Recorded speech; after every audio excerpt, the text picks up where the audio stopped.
ทุกคนสวัสดีข้าพเจ้าเห็นเนาะประเทศไทยก็คือประเทศหนึ่งที่แบบว่าค่อนข้างที่จะมีความสามัคคีกันบ่ว่าจะเป็นเหตุการณ์อย่างต่างๆเนาะเขาเจ้าก็จะสามัคคีกันก็คือที่เขาเจ้าออกมาโพสต์ว่าไทยรักสงบแต่ถึงลบไม่ขาดก็เห็นได้ถึงความสามัคคีของคนไทยซึ่งสิ่งดังกล่าวทุกคนเนาะก็เกิดขึ้นเนาะหลังจากที่เกิดเคยว่ามีการพิดเถียงกันหรือว่าเกิดมีดราม่าระหว่างเขตชายแดนนั่นเองคือเพิ่นว่านะทุกคนเมื่อกระสุนดังขึ้นที่ชายแดนเพิ่นว่าเสียงหัวใจคนไทยก็ดังบ่แพ้กันบ่แม่นเพียงแต่เสียงปืนทุกคนแต่คือเสียงของน้ำใจจากหม้อข้าวเนาะในครัวน้อยๆเนาะสู่แนวหน้าเพิ่นว่าจากมือน้อยๆของเด็กน้อยสู่หัวใจทหารกล้านี่บ่แม่นเพียงแก่การป้องกันแผ่นดินเพิ่นว่าแต่นี่คือพลังของแผ่นดินที่สื่อว่าคนไทยนั่นเองทุกคนสำหรับมื้อนี้เราจะมาโอ้ลมกันว่าคนไทยเนาะเป็นอย่างคือมีน้ำใจสวยเหลือและมีความหักษาสูงหลายทุกคนเนาะหลายๆประเทศก็ควรเอาเป็นแบบอย่างนะทุกคนเนาะเพราะว่าสิ่งนี้เนาะมันหาได้ยากเนาะในหลายประเทศเนาะข้าพเจ้าคิดว่าเนาะก็อยากให้ทุกคนมีความแบบเป็นคือประเทศเพิ่นเนาะเดี๋ยวมื้อนี้เราจะมาลมกันทุกคน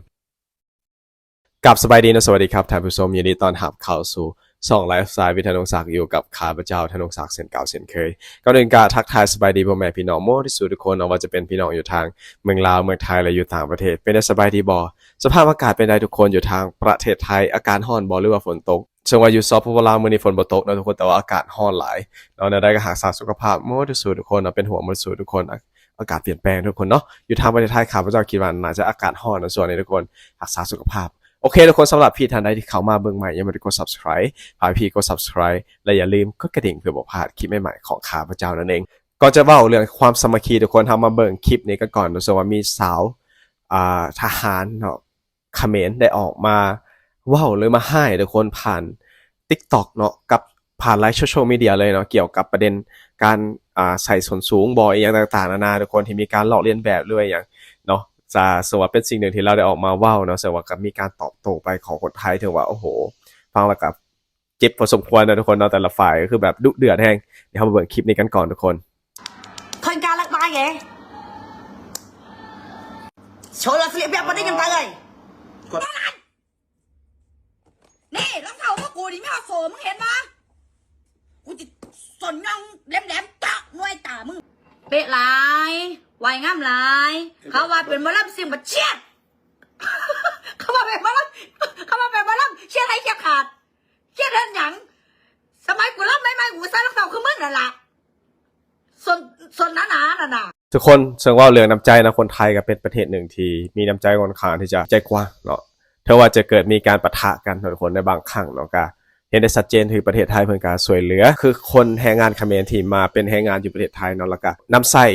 บ่ว่าจะเป็นเครื่องอุปโภคบริโภคต่างๆไฟฟ้าอินเทอร์เน็ตเนาะก็นำมาจากไทยว่าสินะก็เห็นได้ถึงความใจดีของคนไทยเขาว่าถึงว่าเรื่องภัยพิบัติหรือว่าอย่างต่างๆเนาะถ้าว่าเมื่อภัยยังมาถึงเนาะคนไทยเพิ่นก็ยิ่งเพิ่มความแน่นแฟ้นขึ้นเพิ่นว่าเนาะซึ่งว่าเมื่อวันที่ชายแดนไทยกัมพูชาเกิดมีการปะทุขึ้นจากการลุกล้ำของกำลังเขมรในหลายจุดในเดือนพฤษภาคมมิถุนายน2568ทุกคนสว่าความตึงเครียดนี่แทบจะลุกเป็นไฟเนาะบ่ได้เห็นให้คนไทยแตกแยกกันเลยเพิ่นว่ากับยิ่งประสานใจแน่นแฟ้นแต่ว่าคนไทยทุกภาคส่วนได้แสดงถึงน้ำใจไทยอย่างล้นหลามบ่แม่นเพียงแต่ต่อกันเองทุกคนเนาะแต่ว่ารวมถึงเหล่าทหารปักหลักปกป้องเนาะพื้นแผ่นดินอย่างมั่งคั่งนั่นเองคำถามก็คือทุกคนก็ครับว่าคนไทยเนี่ยมีน้ำใจในเฉพาะภาวะวิกฤตบ่ซึ่งว่าก่อนหน้านี้ข้าพเจ้าก็เห็นบ่แม่นแต่ในภาวะวิกฤตเนาะเพิ่นจะมีน้ำใจให้กับทุกคนคนภายในชาติเพิ่นแฮงมีน้ำใจทุกคนขนาดคนต่างชาติเพิ่นยังมีน้ำใจช่วยเหลือเนาะแต่ว่าถึงวิกฤตชายแดนที่ปะทุขึ้นทุกคนที่เกิดขึ้นเนาะซึ่งสิ่งที่ได้เห็นนะบ่แม่นเพียงแต่ข่าวการปะทะกันแต่ว่าคือภาพของการร่วมมือหรือว่าภาพของพ่อแม่ค่าเนาะชาวขาย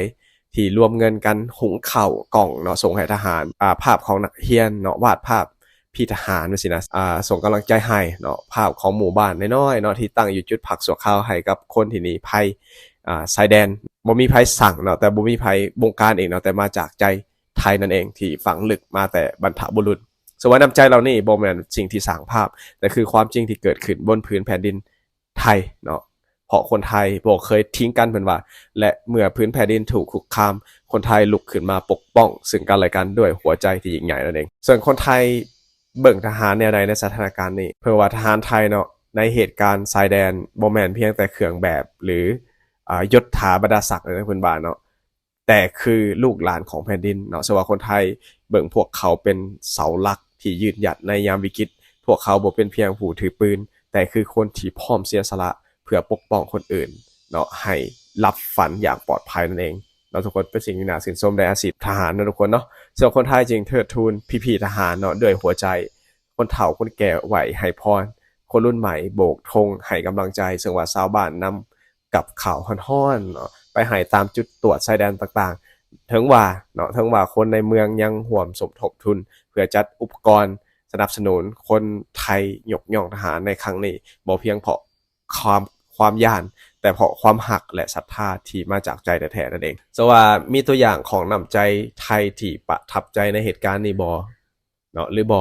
เนาะสว่าหนึ่งในเหตุการณ์ที่เห็นให้คนทั้งประเทศซาบซึ้งคือกรณีของหมู่บ้านสองตะโกที่ห่างจากแนวปะทะบ่ถึง10 กิโลเมตรซึ่งว่าชาวบ้านรวมใจกันเปิดครัวอาสาโดยบ่รอคำสั่งจากภาครัฐ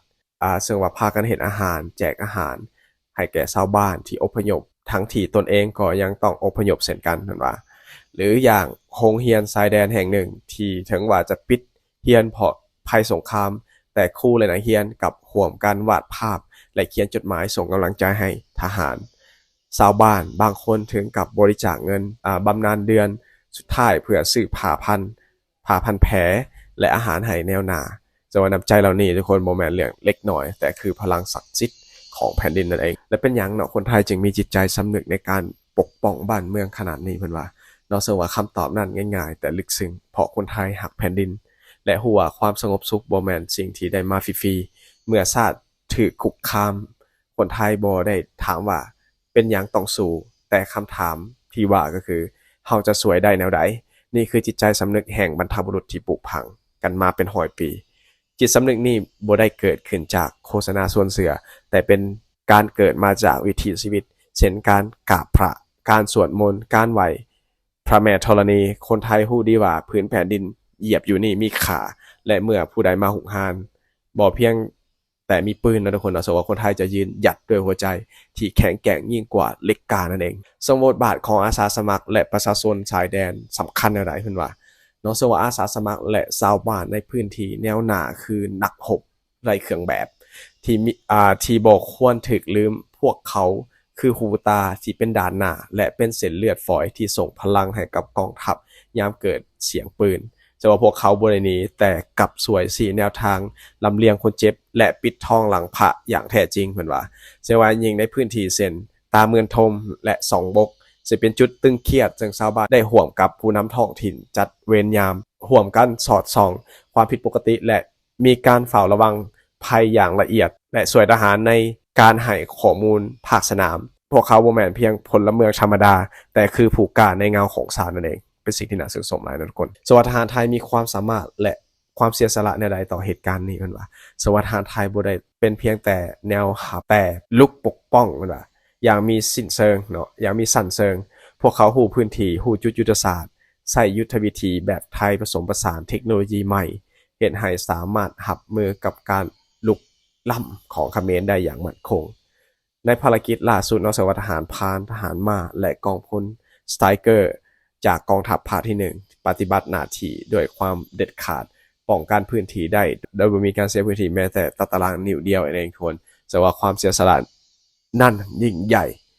เนาะสวัสดิทหารบางนายยอมเอาตัวเองกันระเบิดเพื่อรักษาแนวหน้าทั้งกองห้อยแต่ว่าความสามารถเช่นนี้เฮ็ดให้ศัตรูต้องคิดหลายสั้นก่อนจะคิดเนาะหรือว่าจะล้ำแดนไทยนั่นเองประเทศไทยได้รับบทเรียนหรือว่าข้อคิดในใดจากเหตุการณ์นี้หรือว่าส่วนประเทศไทยได้รับบทเรียนล้ำค่าทางในเชิงความมั่นคงและหัวใจของพลเมืองส่วนบทเรียนที่ว่าก็คือความรักชาติบ่แม่นเรื่องของไผคนหนึ่งแต่คือพลังรวมของคนทั้งชาติคนไทยเรียนรู้ว่าความแตกแยกในเมืองบ่มีค่าหากชายแดนกำลังเดือดและบ่มีภัยอื่นจะมาช่วยชาติได้นอกจากตัวเองส่วนเหตุการณ์นี้ยังเห็นว่าเทคโนโลยีอาวุธและกองกำลังแม้จะสำคัญเนาะแต่สิ่งที่สำคัญกว่านั้นคือหัวใจของประชาชนหากมีหัวใจเดียวกันต่อให้มีศัตรูพันคนก็บ่หวั่นเนาะทุกคนนอกจากนั้นเนาะสื่อไทยและคนดังเนาะมีบทบาทแนวใดเพิ่นว่าสว่าสื่อไทยเนาะเฮ็ดหน้าที่ได้อย่างดีหลาย เนาะโดยเฉพาะสื่อท้องถิ่นที่รายงานข่าวอย่างเที่ยงตรงและให้พื้นที่กับเสียงของประชาชนแท้ๆส่วนนักข่าวบางคนถึงกับเสี่ยงชีวิตรายงานจากแนวหน้าเพื่อให้คนทั้งประเทศรับรู้ความจริงขณะเดียวกันเนาะส่วนคนดังดาราหรือว่านักร้องยูทูบเบอร์ต่างใส่สองทางเนาะของตนส่งกำลังใจและระดมทุนช่วยเหลือทหารและประชาชนเป็นพลังขับเคลื่อนที่สำคัญให้คนในเมืองเนาะหันกลับมามองชายแดนด้วยความเข้าใจและรู้สึกเป็นเจ้าของร่วมกันนั่นเองเพื่อนว่าแผ่นดินไทยเนาะ